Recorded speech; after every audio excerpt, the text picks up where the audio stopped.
The skies have come alive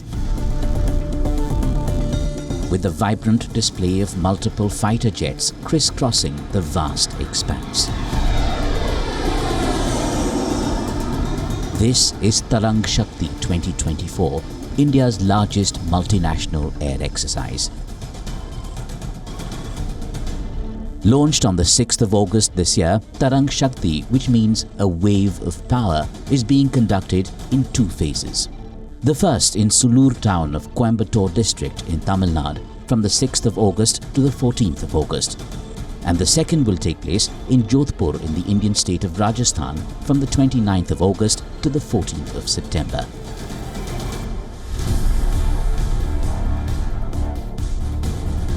Four European countries, Germany, France, Spain and the United Kingdom, participated with their fighter and transporter aircraft in Phase 1. Germany and France fielded the Eurofighter Typhoon jet, while France fielded the Dassault Rafale. In addition to this, all three European nations also fielded transporter planes such as the Airbus 400M and the Airbus 330 multi-role tanker transporter. As the host nation, India fielded a variety of fighter jets, the Indian Air Force's Su-30 MKI, Tejas, Rafale, Mirage 2000 and Indian Navy's MiG-29K. We take you up in the air and tell you more about these air exercises. Why is a multinational air exercise important to India? What is the impact of such exercises on India's global standing and diplomacy?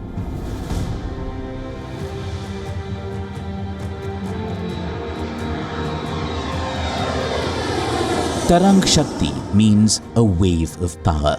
India's first ever multinational air combat exercise conducted at the Sulur Air Base in Tamil Nadu. Tarang Shakti 2024 aims to showcase India's defence prowess and provide a platform for participating militaries to foster interoperability. This exercise marks a significant milestone towards our collective commitment for peace and stability. It is also a testament to our belief that the same skies can be a platform to foster trust, enhance interoperability, and refine our capabilities to address the complex challenges of modern warfare.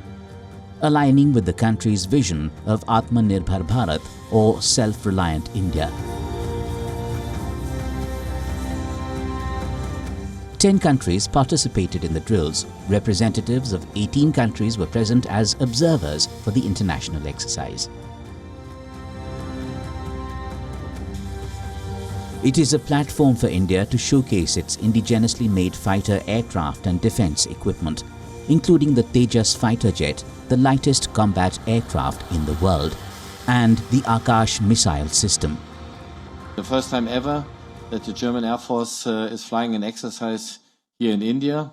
And like I just mentioned, we do this exercise together with France and Spain and the UK. So we show definitely a European face here in India. I think that is really remarkable. It's the second time we land as a French in Sulur. The first time was 2 years ago in a stopover to New Caledonia. And we see how you increase the importance and your capability of welcoming such an exercise like Tarang Shakti. The exercise is being held in two phases. Phase 1 of the exercise was conducted at Sulur in Tamil Nadu from August 6th to August 14th. 4 countries, including France, Germany, Spain and the United Kingdom, are participating with their Air Force assets. Phase 2 will be held at Jodhpur in Rajasthan from the 29th of August to the 14th of September, and it will see participation from Australia, Greece, Singapore, UAE and the United States with their Air Force assets. Right now, we are having the Tarang Shakti exercise in Sulur and subsequently Jodhpur, which is the mother of all exercises we have ever had. You know, I would put it that maybe the red flag in US is the largest exercise, and pitch black, which recently we participated in Australia, is the second largest exercise. I can safely say that perhaps this is the third largest exercise taking place anywhere in the world. It's a big air exercise where we know, I think you all know that 51 countries have been invited, out of which at least 11 air forces and Indian Navy, they are participating. This has been a week of learning best practices from each other, sharing professional skills, fostering friendships between our air forces. And as we come to an end of the phase 1 of Tarang Shakti, I think it gives me, with immense pride, I can say, that all our objectives have been met.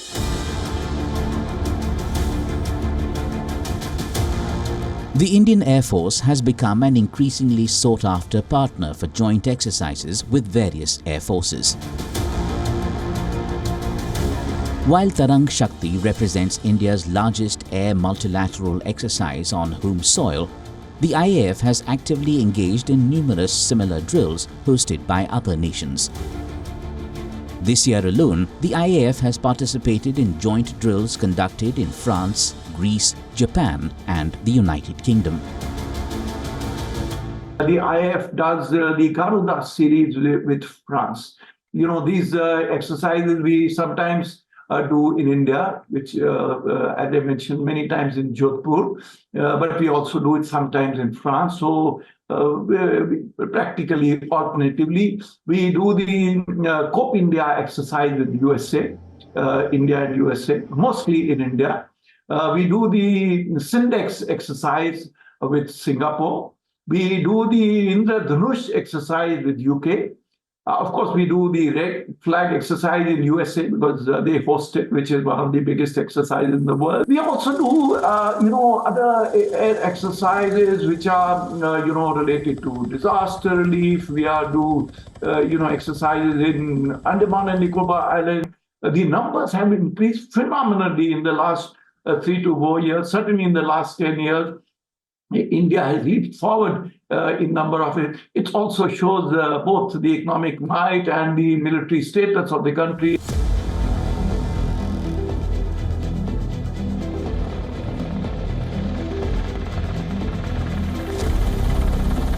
Last year, there was a dazzling display of aerial maneuvers by fighter jets of the Air Forces of India and the United States at Kalaikunda in West Bengal's Paschim Midnipur district.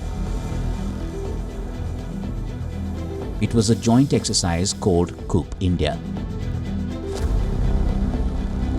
564 personnel from the IAF and the United States Air Force took part.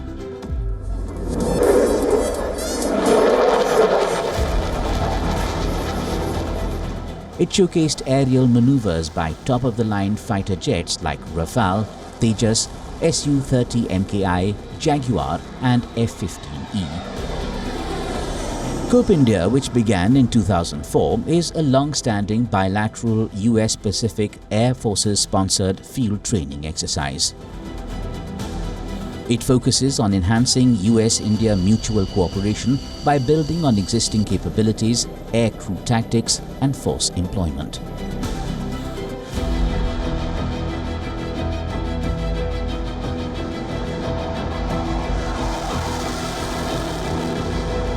Another bilateral air exercise, Exercise Garuda, takes place between the Indian Air Force IAF and the French Air and Space Force FASF.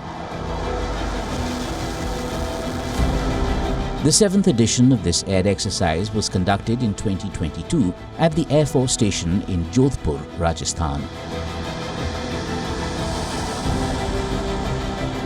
The FASF participated in the exercise with Rafale fighter jets and A330 multi-role tanker transport aircraft, while the IAF contingent comprised Su-30 MKI, Rafale, LCA Tejas and Jaguar fighter aircraft. Exercise Garuda 7 allowed the two Air Force regiments to interact professionally and share operational knowledge and experience.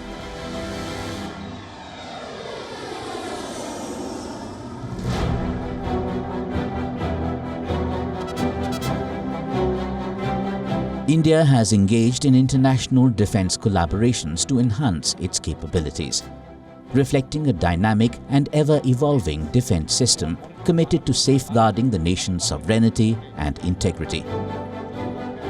But it was after the country's independence in 1947 that India restructured its defence system, forming the three divisions: Indian Army, Indian Navy and the Indian Air Force. These contemporary forces have faced multiple challenges in the last 77 years, including 4 major wars, territorial disputes and cross-border conflicts. As India celebrates its 78th Independence Day, let's tell you more about India's bolstered military prowess and exercises.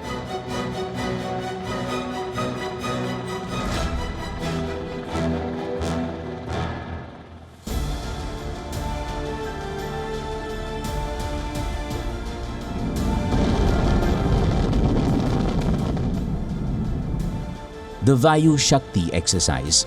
It was conducted in February this year at the Pokhran air-to-ground range near Jaisalmer.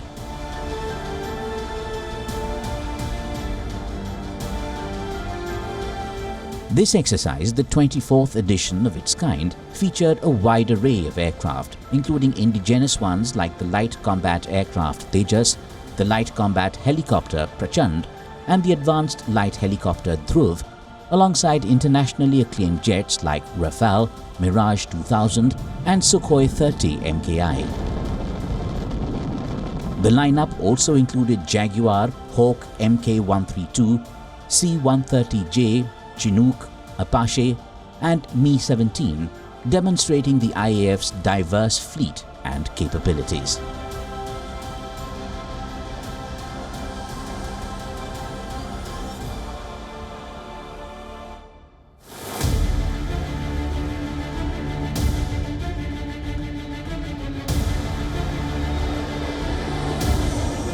Tarang Shakti was conducted in April this year. This Air Force exercise showcased its might and capability to carry out intense operations that involved Air Force bases scattered across the country.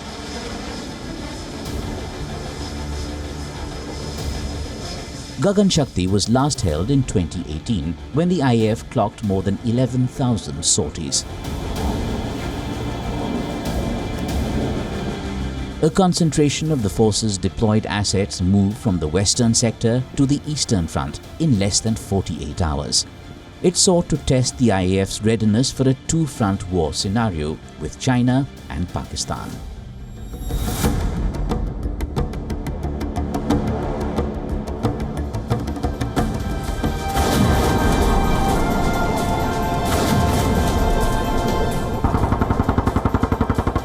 The Army's Pokhran range in Rajasthan bore witness to the Tri-Services Fire and Maneuver exercise called Bharat Shakti in March this year. Besides an array of indigenous weapon systems and platforms, the exercise aimed at showcasing the integration of the three forces in areas including communications, training, interoperability and logistics. Top-line equipment manufactured in India was demonstrated over a 50-minute duration, including T-90 IM tanks, Dhanush and Sarang artillery guns, Akash missile systems, logistics drones, robotic mules, light combat aircraft and advanced light helicopters, among others. आज हमने जो दृश्य देखा, अपनी तीनों सेनाओं का जो पराक्रम देखा, वो अद्भुत है। आसमान में ये गर्जना, जमीन पर ये जांबाजी, चारों दिशाओं में गूंजता है विजय घोष, ये नए भारत का आह्वान है।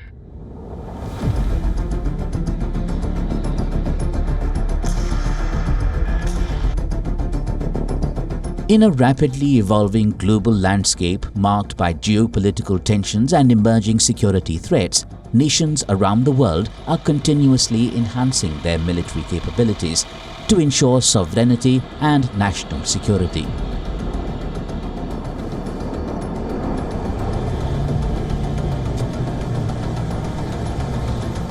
India, with its vast territorial expanse and diverse geopolitical challenges, has been steadfast in strengthening its defense expertise. It's basically a geopolitical decision to be getting your forces of two countries together. That is the military diplomacy part of it in that overall ambit. So to that extent, we have, by doing this exercise, increased the intensity of our geopolitical relationship by putting in this strategic issues like geostrategic things together. We have operated together, we have gone through these exercises together, and that gives a platform for a better relationship tomorrow. So that's what is the basic aim, fundamental aim in these exercises. Let's delve into some military exercises conducted by the Indian Army and Naval Forces.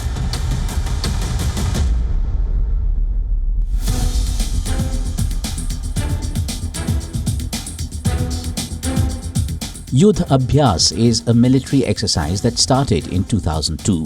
Since then, it has been undertaken by the armies of both countries, India and the United States, to promote and deepen defense cooperation.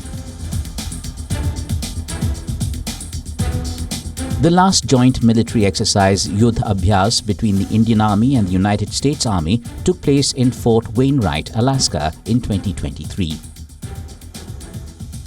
The 19th edition of the exercise aimed to enhance interoperability in conducting UN peacekeeping operations and involved tactical drills, discussions and academic sessions.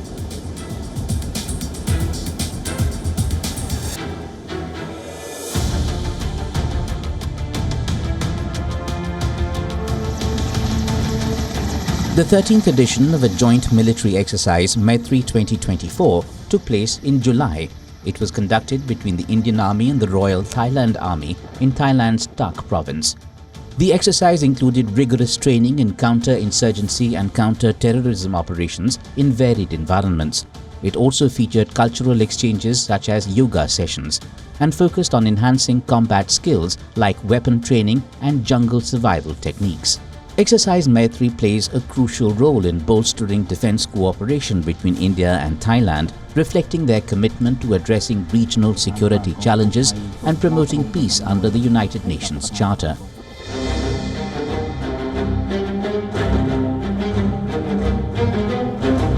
This year, in the month of October, India is gearing up to host the 28th Malabar naval exercise with its Quad partners, the US, Japan and Australia. This multinational event aims to boost military coordination amid rising tensions. Intensified by China's assertiveness in the South China Sea and Indian Ocean region, the Malabar series of exercises began as an annual bilateral naval exercise between India and the US in 1992.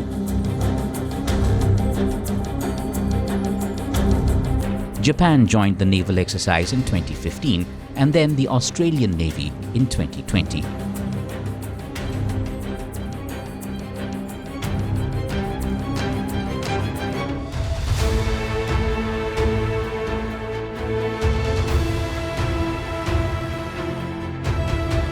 Then there's Milan, Indian Navy's largest ever multilateral naval exercise. Milan 2024 was conducted in India's Visakhapatnam in February this year. The exercise saw an impressive lineup of warships from Indian and foreign navies participating in the harbour phase. Navies from the US, Japan, Australia, France, Bangladesh, South Korea, Vietnam, Indonesia and Malaysia, among others, participated in the Milan exercise.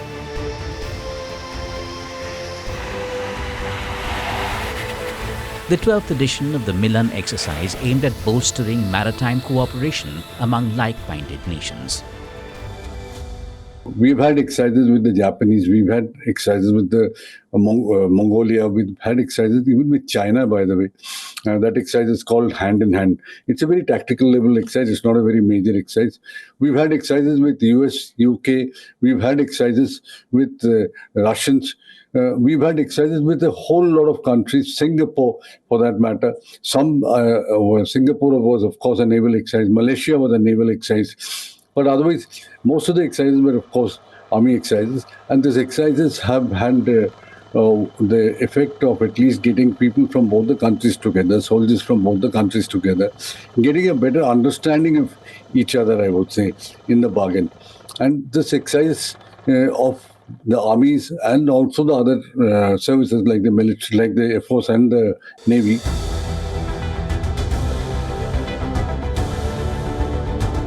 In 1987, the Indian Army conducted Operation Brass Tacks. It moved tens of thousands of troops along with artillery and rocket systems to the western border. Since the landmark Brass Tacks exercise, India has made significant strides in military preparedness, transitioning from a defensive stance to a more assertive approach to safeguard its national interests. These military exercises that we have seen serve as a testament to India's evolving defense capabilities and its resolve to confront national security challenges head-on.